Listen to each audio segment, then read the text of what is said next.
Odontogenesis is the development of teeth.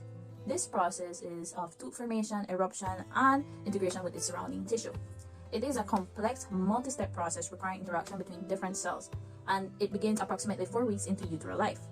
Eventually, most babies will develop two sets of teeth. First, you get your 20 baby teeth that grow in between 8 to 33 months of age, and ultimately making way for the 32 permanent ones.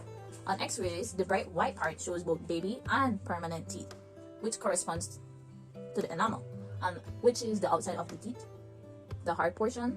On some special radiographs used by dentists, the dentin, or the inner soft portion of the tooth, is gray. For most of our childhood, both sets of teeth are visible on radiographs. On average, children lose their teeth about 7 years of age, but girls tend to lose their teeth much earlier than boys. What can also cause the loss of teeth is an infection. Tooth loss can be temporarily painful, but should eventually subside with time and healing. Dental care should be sought if the pain in the gum is persistent, as that can be a sign of an underlying gum disease.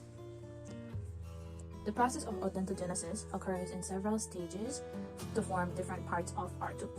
We have two sets of teeth, the deciduous teeth that I already mentioned, which are the baby teeth or milk teeth, and then we have our adult teeth, or you can also say permanent teeth. Okay. Both sets undergo the same development process to form, although permanent teeth are formed later than the deciduous teeth, since they eventually replace them. And here are the steps or stages of odontogenesis. First, we have the bud stage. This is the first stage, and it happens 8 weeks in utero. At this time, cells are known as dental epithelium bud from a thick band of cells called the dental lamina, which forms inside the upper and lower jaws.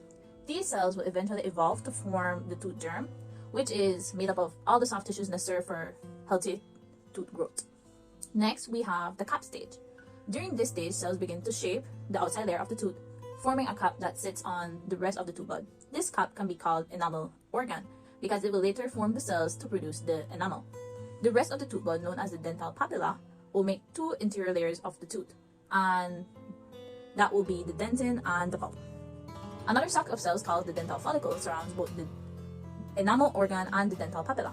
This sac contains blood vessels and nerves. By the cap stage, 3 different structures make up the tooth germ: the enamel organ, dental papilla, and the dental follicle. Next, we have the bell stage.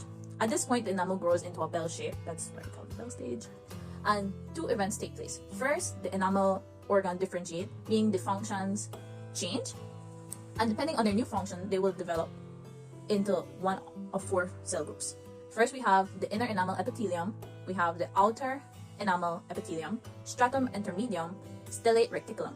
Together, these cell groups work together to develop the enamel layer of the tooth. During the second event in the stage, the enamel epithelium folds into future shape of the tooth crown, and the dental lamina starts to break down. The 4th step or stage in odontogenesis is the crown and root formation. There are 2 outer layers of your teeth, which is the enamel and the dentin. During this stage, they form a crown. The amoeboblast cells are responsible for creating the enamel, and the odontoblasts are responsible for creating the dentin. These cells come from the enamel epithelium and the dental papilla. The tooth root is made out of dentin and root canals, or root dentin to be precise.